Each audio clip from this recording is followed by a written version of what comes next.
Hello, in front of me I've got Suzuki Swift. In this video I'll show you how to check Windows and windshield manufacturer date.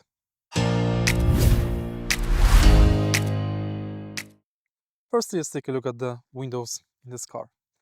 Each window has this stamp with Suzuki, grade, and here we've got dot and number. Let me show you. The dot means the month, and then we've got the number means the year of production. In this case is the January of 2026. Same here. And next take a look at the windshield.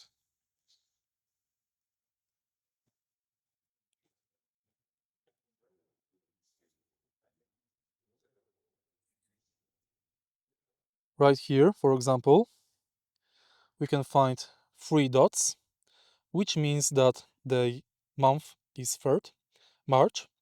And here we can find A3, which means that this glass was manufactured in 2023. And that's basically it. If you found this video helpful, please leave like, comment and subscribe.